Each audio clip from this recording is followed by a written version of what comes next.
just, I called your name, but if you could just tell us who you are and. May I use this? Yes. Yes. So my name is Jody Lyon, and I'm speaking out against Summit. Okay. Do I just go? Yes. Yeah. Okay, sorry. Take your own. Okay. So I was at a protest at our school once. It was just a sit-in. It was peaceful, and I kind of have a complaint, I guess, sort of towards it. Okay, so we had a message on our paper, which those were our signs, and it says student privacy matters, which I don't think got the message of what we were actually trying to put out there, but during the protest, students were grabbing our signs from our hands and tearing them apart, and some students would walk over and then ask for a sign just to throw it away, but the administration didn't do anything to stop the students from ripping up our signs. And I guess they have as much right as we do to freely speak, but they were taking action and tearing apart kind of like our property without our permission. But they weren't given any consequences toward that. And no one really said anything. Summit in general, I guess. So the focus areas are what we read from the sections, and then we take a diagnostic to test our knowledge of what we've learned from that focus area, and then we take a content assessment to test our total knowledge. But we can take that content assessment as many times as we wish, and in my opinion, I don't feel like that's how tests should be. I feel like you should take it once and get your score and maybe be able to test again, but not over and over and over again, because how do you know you're actually learning from that in that way? And I feel like I'm retaining the information, then taking the content assessment until I pass, and then I'm leaving most of what I learned behind. And if I'm being completely honest, most of the tests that I take, I don't really study for, because I don't need to pass them. I mean, there are some that I look through the information a little, but not completely. I do believe that I'm learning a little, but not as much as I should be through my year of 9th grade high school, freshman. And I don't feel like it's going to completely impact my education like how I want and need it to. I also believe that I'm lacking a lot of motivation. I don't know why exactly. It may be because of the mood around or just the negativity, but I don't want to keep working towards it, and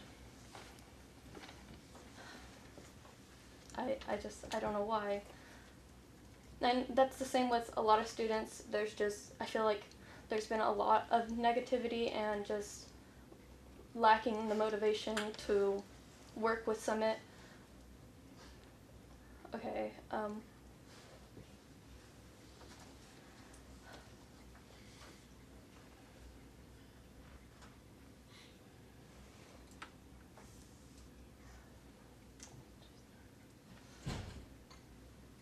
sorry.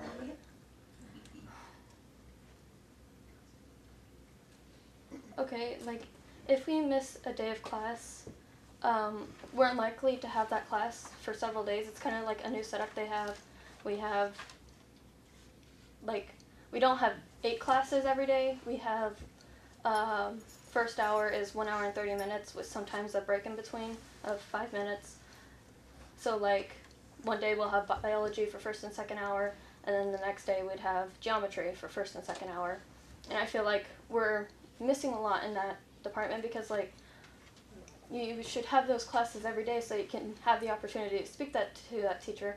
And sometimes the teachers aren't always there after school for you to talk to them.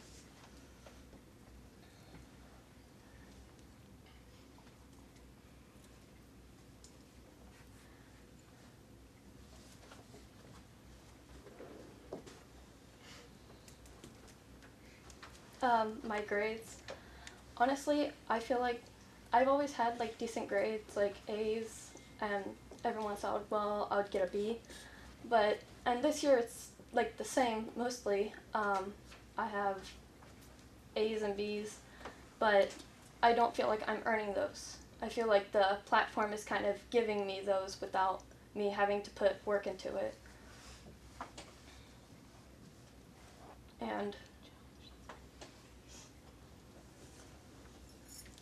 I don't feel like the platform is personally helping me, and I'm really worried about my education and the education for like all future students. I know I want to learn and to get a proper education, but I do not believe that Summit is going to give me this. Okay. Thank you. Thank you. Thank Yeah. you, Taylor. Thank you very much.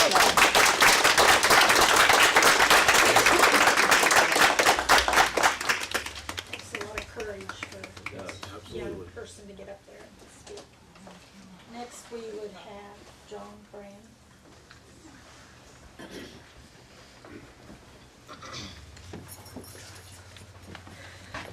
Say old people get pretty scared up here too.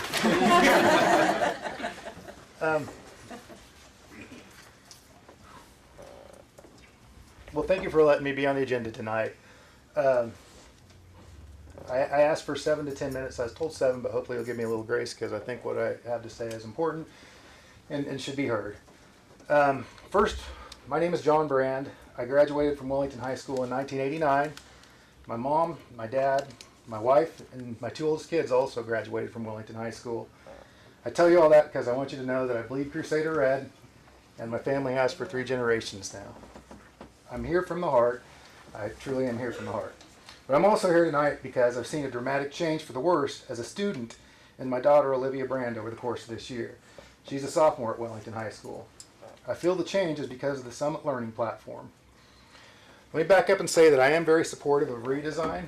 I think redesign is a great concept. I've seen our test scores on ACTs as well as standardized testing and how that compares to other communities in our area, and we do need to do better. That said, I don't feel that Summit is the right platform. There's 3 things that I'll talk about: the data, the implementation, and then the overall student experience. But first I want to talk a little bit about our experience with Summit. Initially last year there was a meeting in the spring, and we were introduced as parents and students to the program. At that point we were very excited. Some of the things that Olivia liked about it was the freedom to move within classes, the flexible hours that were proposed initially, the ability to work with groups, and then she really liked the idea of being able to work ahead. At that point there was also the choice to participate in the program, or you didn't have to participate in the program. And I also believe that at that point you could start out in Summit, and if you didn't like it you could go back to the more traditional platform. The school year started, and boy was it different. There was no freedom to move, the flexible hours were gone, there's limited ability to work within the group, and the ability to work ahead has been problematic to say the least. You also did not have the choice to participate or not. It was 100% enrollment in Summit, and the choice to drop out also wasn't there. Prior to Summit, Olivia had always been a great student. She loves school. I don't know that she's ever had a B, but she loves school, and I always look forward to, in the evening, even if she didn't have a good day at school, she'd still smile just because she liked school. She was passionate about learning. It didn't take long for that to go away. With Summit, she literally would come home crying every day. And I'm not lying when I say every day. Amy, my wife, and I, we actually became worried that Olivia was starting to become depressed. But at that time, I was still giving her the tough love. I was actually very supportive of Summit initially. I wanted to see change, and so I gave her tough love, told her that you're going to have jobs in life you don't like, there's going to be bosses and jobs you don't like, this is going to be a good life lesson, learn to persevere, learn to battle through. I'm going to fast forward a little bit to the October 3rd redesign meeting. That was a public meeting that was held. If you were there, it was pretty intense to say the least. But at that meeting, afterwards, I was asked, or kind of asked, to be on a parents group. The goal of that parents group, and it was meeting with Mr. Buckendorf and Mrs. Smith, was to support Summit within the community, and then also give input on ways that maybe we could make Summit better for the kids.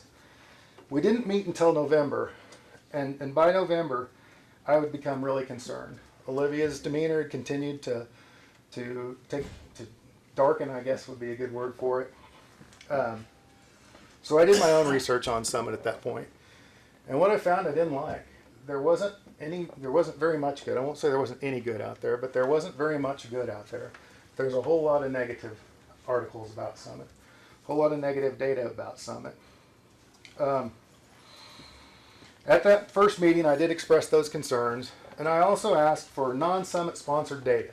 That's the thing. If you look out there, there's a lot of data that Summit's great, but it's all from Summit.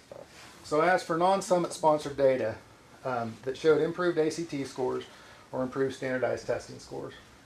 Mr. Smith, Mr. Buckendorf, and Ms. Smith said they'd get that to me. We had the next meeting was scheduled in December, and it was canceled twice, both times on the day of the meeting.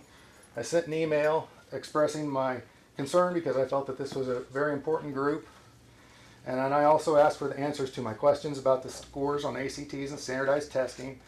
I also expressed concern about failure students weren't being able to move ahead like they were told they were going to be able to at that point. And also expressed concern about teachers falling behind in grading. I never got a response to my email. So at that point, let me talk about Olivia a little bit at that point. At that point, Olivia had become pretty much indifferent.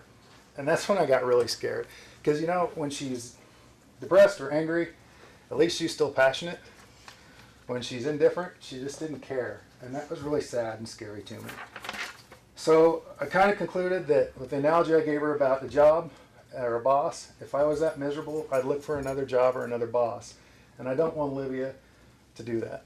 I want her to be another Wellington High School graduate. So, kind of leads me to the data. Where is the non-Summit sponsored data? I've looked, I've asked for it, and no one can provide it. I asked an independent coworker to look for non-Summit sponsored data for me because I thought maybe at this point I was starting to see things through jaded eyes. She looked, she couldn't find anything either, and she came to me and said, why would anybody want to try this? There's so much bad stuff out there, but not much good on it. In January, us parents received an email from Mr. Buckendorf that was Summit Myth versus Fact. In that, one of the myths that it cited was that there is no data supporting Summit. So you clicked on any of the links in there though, and where did it take you? It took you to the Summit website. Everything in there was on the Summit website. So the danger in that, and I'll use one of the examples they gave. Woonsocket Middle School is an 8th grade class. There are 110 kids enrolled in the program, in Summit program, and those kids scored 9 points higher in reading and 10 points higher in math than the non-Summit students. I Googled to find out what the average class size was at Woonsocket, and it was 425, so roughly a quarter of their students participated. The problem with it being a Summit-sponsored data and Summit input is, do we know what that 25% of the class was? If it was the top 25% of the students in that building, can't we assume that they probably would have scored 9 to 10 points higher than the rest of the student population anyway? Yes. We just don't know because there's no independent data out there, and that's what scares me. But let's say it was successful. Could we learn something from that? They only had 25% of their students involved, and they could opt out. Maybe if we would have done things a little slower, it may have worked a little better. Moving on to implementation. One of the keys, even on the Summit websites, when you read what made them successful, is the mentor relationships. At the October meeting, we had kids that still didn't know who their mentor was. So certainly they hadn't met with their mentor. Now the goal is for the kids to meet with them 10 minutes a week. If you ask the kids, they'll tell you that's not happening. And it's not because the teachers don't want to or the kids don't want to. It's because our teachers are kind of overwhelmed with participating in this program. Teachers falling behind. Olivia, in one of her classes, wasn't able to proceed for 1 month. She went to class for 1 month in class, and every day I'd ask her because the teacher had not been able to complete her next focus area. Why was she unable to do it? Because she was so far behind. She was so swamped. So literally for a month, Olivia went to class and either did homework from other classes or probably watched Netflix or something like that. But that's not the kind of learning that I want for my child. Oftentimes students are waiting for feedback on checkpoints and they're told to move on. The problem with this, So let me back up. So if I'm waiting for feedback on checkpoint 1 and I'm told to move on to checkpoint 2, it sounds great, but if I get negative feedback on checkpoint 1, I have to go all the way back to checkpoint 1 and do that again. And then all the work I did on checkpoint 2, I also have to redo. If you're already struggling with Summit and you have that happen to you, it's crushing. I mean, it really crushes their spirit. Recently, we've implemented a strategy of having substitutes come in on Wednesday to let the teachers catch up on their grading. And I'm glad that we tried to do something like that, but the problem with that on Wednesday is that's the kids' flex day. That's the day the kids can go to their different classrooms and work. We get input from their teachers where they're struggling, but if the teacher's not there because we've got a sub, it compounds the problem. And last but not least, as it goes with implementation, I have questions about the curved grades. In December, we received a letter that told us that the grades were going to be curved for the students. It's my observation that it was a pretty big curve too. Well, if this program is so great and so successful, why was it necessary to curve the grades? Almost as like we're trying to cook the books to make it look like Summit's more successful than it actually is. Last but not least, I want to talk about the student experience and learning. 8 out of 10 is the standard to move on in a focus area. I heard the story of one student firsthand that took a test 12 times. Imagine failing a test 12 times, and then she felt like she was kind of helped along through it. She asked to be placed in a different protocol or a different program, but was told she couldn't until next year. That was Olivia's initial problem when Olivia was depressed, was she felt like she was defeated every day. Dad, you don't know what it's like going and failing every day. Now, in all honesty, Olivia is successful with Summit. She's back to getting A's. She's an A student. She's ahead of where she's supposed to be at this point. But when you ask her if she's learning or if she's liking school, she'll tell you no. She'll tell you what she learned is how to take a test and get 8 out of 10 right. She's not learning the content. She's learning test-taking strategies. She's learning process of elimination. She's learning test question patterns. And like the other girl said, you just learn to get through it pretty easy, I think, is kind of where they're at. But you're not really learning. I can give you the names of 10 students now that since the beginning of the school year have either enrolled in the Christian Academy, transferred to another school out of our district, or are homeschooling. There's a recent poll on Kansas Parents for Learning that says there's another 33 kids that will be leaving the district and 24 leaning towards leaving. That'd be 57 more kids out of district, which is basically half of a graduating class in Wellington. When you ask them why they're leaving, it's a pretty common theme. One, they feel they're just not learning. Or number 2, the anxiety from Summit's too much, or the depression that Summit's brought on is too much. There are other concerns that I could talk about, but in the interest of time, I'll skip past. 2 of the big ones would be screen time. There's now many studies saying that you should go back to traditional learning versus computer-based learning. And then also the data mining and the sharing of the students' data. Though I do think the contract is pretty ironclad in that they can't sell the data. They are sharing it with 19 companies, and one of them is Amazon. So there is no independent data to support the success of Summit, particularly in the long term. Even their own data on their sponsored website only shows success for 1 to 2 year snapshots. In this sense, it's like we're allowing our kids to be mice in an experiment. Does Summit work or doesn't it? The problem with this is we won't know the results until it's too late. Are we really willing to risk that this is what's best for our kids? There's just so many unknowns with Summit. But what we do know is that we've had kids transfer. We know that we have kids with increased anxiety and depression. And we know that we've had huge problems with the implementation process.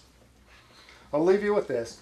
In 1992, Coca-Cola introduced New Coke in response to lost market share, kind of similar to what Summit, we implemented that in response to low test scores. It was a disaster, and in 3 months, the old Coke formula was reintroduced as Coca-Cola Classic. What did Coca-Cola learn? They learned not to completely scrap what they built their company upon. They also learned to evolve. They evolved their product line to meet the taste of their consumer. Thus, we now have Cherry Coke in addition to Classic Coke. We have Vanilla Coke, Coke Zero. I think it's time for us to step back and look at evolving. To my knowledge, there's nothing that says redesign has to have even a computer platform on it. If we do, there's other computer platforms out there that we could look into. I do think we're at a point that Summit, like New Coke, needs to be replaced by a platform or redesigned program that better suits the needs of all the students. Thank you very much. Thank you.